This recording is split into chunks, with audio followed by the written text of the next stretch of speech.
Hi everyone, and welcome to this week's Wallsend history story. This week is another video in the series of Wallsend and Howden Tales from the Past.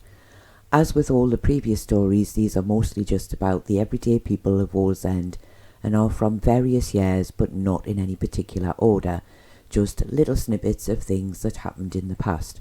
And some stories might be a little longer than others. I hope you will enjoy it and find it interesting. I would just like to add that I have had to add a lot of artwork to this video. Some things were impossible to find photos for. In 1896, at the Wallsend Cafe board meeting, the matter of health in the area was discussed. It was said that in the last month there had been 19 births and 4 deaths. Although the death rate was quite low, they were unhappy with the health of the people in the area, with 18 cases of scarlet fever having been reported in the last 4 weeks. They decided to begin making some changes to hopefully improve the health of those who lived there. And they were of the opinion that the Piggeries at the back of Nelson Street were one of the first things that needed to go. They were seen as being very bad for people's health, and the owner would be served notice to remove them completely. I can't imagine that the owner would have been very happy about this, and sadly I didn't find any details to say if they did as they were asked. Piggeries were quite common in the 1800s and would no doubt have been a source of income for the owner, but the members of the board had not mentioned anything about compensation for their removal, and I can imagine the owner just letting them out to run round the town in protest. In 1899, the members of the Wallsend Cafe District Council were described in the papers as having gone slightly mad with their spending. Once, it was said, they had been cautious and careful, but now they were spending money like crazy.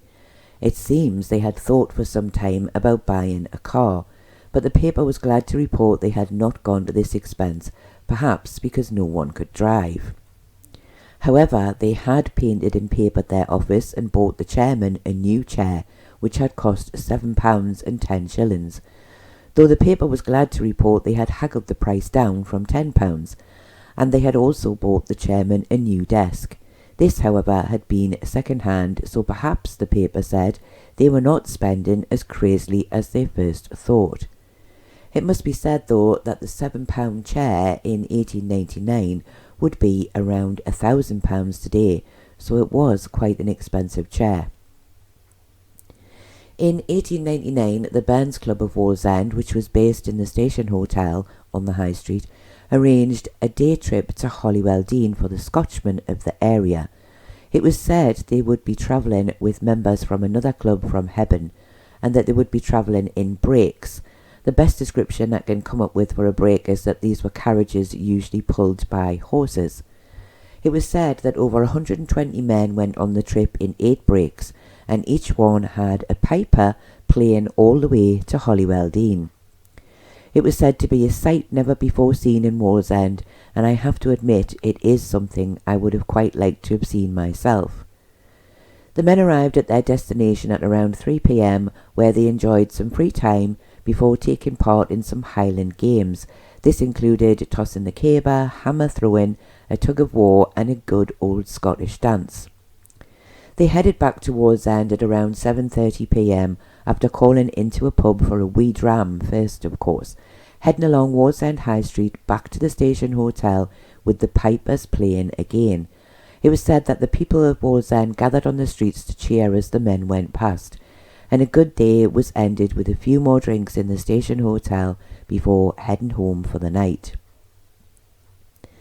In 1879, the second annual bicycle riding competition was held for the Challenge Cup, which had been provided by George Fogg of the Anchor Inn.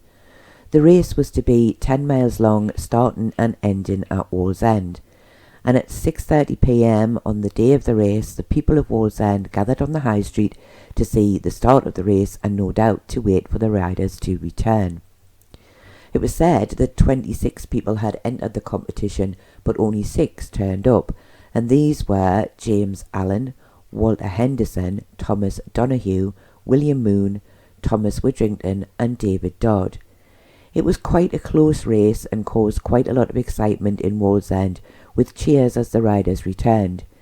James Allen came in first, well ahead of the others, and he was followed by David Dodd in second place and Thomas Widrington taking third place.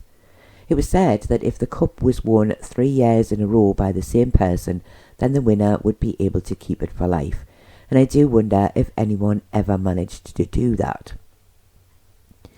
A really strange little story appeared in the news in 1887. It was the case of the poisoned wedding cake. It was said that Mr. Richardson, who was the station master at Wallsend, had married Miss Gascoigne, and the couple had been given 2 wedding cakes.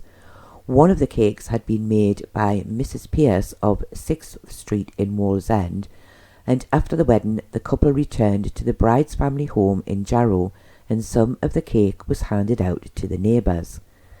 After this, it seems that 16 people became ill, some of them quite seriously, though it has to be noted that after medical treatment everyone recovered well and no one died.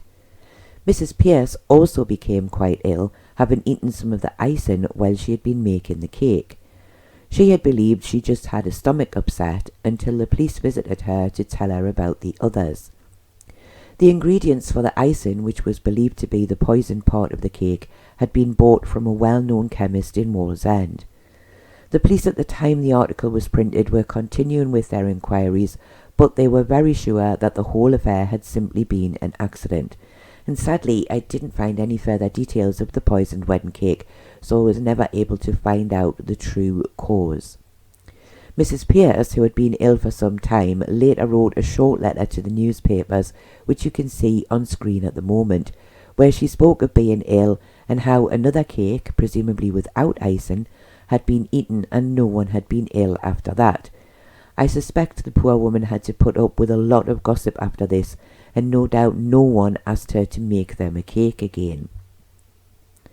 Still on the subject of weddings, in 1880 the local papers talked of a couple, who were not named, who were married at St. Mary's Church in Howden.